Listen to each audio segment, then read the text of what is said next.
My next guest has a very personal and moving story regarding what is happening in Lebanon. He is a Lebanese American living in the United States, but his family is still in Lebanon. He accuses the US of being an enabler in the Israeli assaults, writing this, quote, "My family is calling me from South Lebanon saying, have you convinced your country to stop bombing us?" Well, Abbas Alaweh joins us now from Detroit in Michigan. Firstly, let me just ask you, is your family safe and okay? What are they telling you? Thank you so much for having me. My family at this moment is physically safe to the extent that they can be, psychologically, emotionally. We're getting messages from my family members asking that we choose nice photos of them on their death notices should they become among the over 1,000 civilians that the Israeli military has killed using US bombs. And I'm working with everything that I've got as a Democrat, as someone who worked on Capitol Hill for a long time, worked closely with President Biden's team, with Vice President Harris's team, to urge them to choose a different approach that saves my family's lives. That approach would require to stop sending the weapons that are harming and killing civilians. It's really, really urgent. And you are the co-founder of the Uncommitted movement, and we're going to get to that because that's really significant. With just a month to go until this election, you are in a key swing state, and I want to talk to you about where you stand and your movement stands with regard the candidates on the ballot. Before we do that, we read out earlier about your family asking you if you told quote, your country to stop bombing them. That must be so hard to hear. How has that made you feel? And what have you been doing throughout all of this, as you know the family is at risk back home in Lebanon?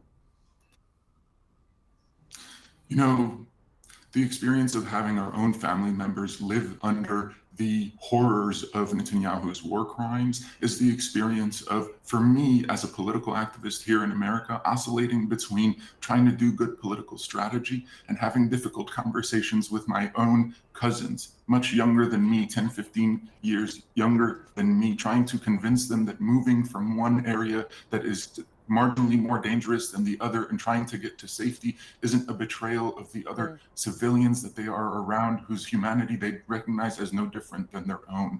There's a guilt associated. There are complex emotions associated with surviving the kind of terror that Netanyahu is inflicting upon the people of Lebanon, the people of Gaza right now. I know that feeling myself because when I was 15, I was stuck in the war in Lebanon in 2006, and I had to make sense of the question of why is it that the United States government is sending weapons that are being used in civilian areas to harm and kill, at that time, kids like me. And so it's the really difficult conversations, the existential conversations with my own family members about what safety means to any of us. And Netanyahu and Joe Biden right now are violating the most foundational aspects of our safety.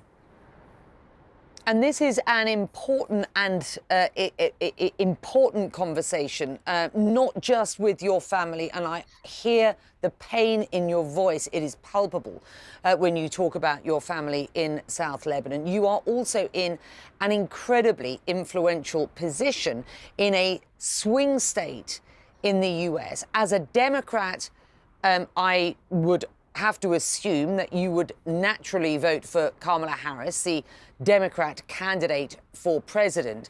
You also run what is known as the Uncommitted movement. Can you just tell our viewers what that is, why, what it is doing in Michigan, and why it is at present that you are not pressing those in the movement to vote for the Democrat candidate? Why? Just explain.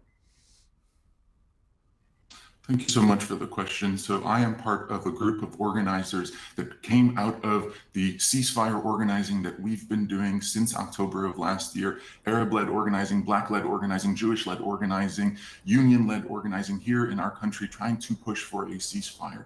Out of that movement grew a specific strategy to urge President Biden and Vice President Harris through the Democratic presidential primary campaign, urge voters to vote uncommitted as a pro-peace, anti-war, pro-ceasefire vote.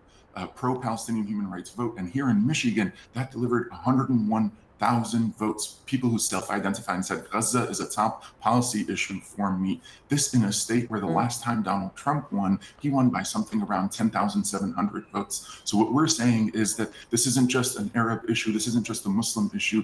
Voters here in Michigan, over 740,000 voters nationwide, ended up voting uncommitted, specifically to send a message to this administration that there needs to be a different approach. What this administration has done is talked a lot about it's a ceasefire, but failed to deliver one precisely because they're failing to stop the weapons that Netanyahu is using to prevent a ceasefire, to employ this nonsensical strategy of de-escalation through escalation. President Biden and his administration are misleading Democrats, are misleading the American people when they talk about that as any kind of coherent strategy. It's just leading to more bloodshed, more targeting of civilians. Let me just ask you, and very briefly, we've got 60 seconds. By not encouraging those in the movement to vote Democrat, are you not leaving the door open for Donald Trump to win in Michigan? And as a swing state, that could open the door to the US presidency for him. So I'm very concerned about Michigan specifically, and we have made the campaign offer after offer come out with a statement talking about your commitment to international human rights. They've refused. One ask that we've specifically made, and I'll reiterate it now, for President Biden, for Vice President Harris, the Uncommitted Movement has asked of them repeatedly. People all across our country are asking them not only to stop sending weapons, but we've repeatedly asked that they meet with Americans who have family members who are experiencing the terror of American bombs right now. Both Biden and Harris have repeatedly refused our requests for them to meet with family members of Palestinian Americans and Lebanese Americans who have family on the receiving end of Netanyahu's war crimes. There are tangible steps that Harris can take right now to build with this community that Democratic Party has abandoned, has betrayed. In order for us to re-engage these voters, it requires looking them in the face as you send weapons to kill their family members. It's a simple ask. Vice President Harris, why won't you sit down with Lebanese Americans and Palestinian Americans who have family in Gaza? We've asked repeatedly, why are you saying no? I would recommend that as a first step to coming into this community and asking them for their vote. And I know this is very painful to you. I heard you speaking when I listened to you on a podcast recently, and I think it was your uncle who had said, how can you be doing this? You could be opening the door to Donald Trump. How is he a better alternative than Kamala Harris and the Democrats for his family in southern Lebanon? Look, I know how painful this is, and we hear your concerns and we hear your appeal. I would just want to correct my uncle's record. My us. uncle knows that our push is for a ceasefire to save lives, and he knows that the current policy is aiming to kill him and other civilians, and that's why Democrats need to do a better job, because we know that the policy that they're employing is no good, and Donald Trump may be worse, but what's happening right now needs to come to an end.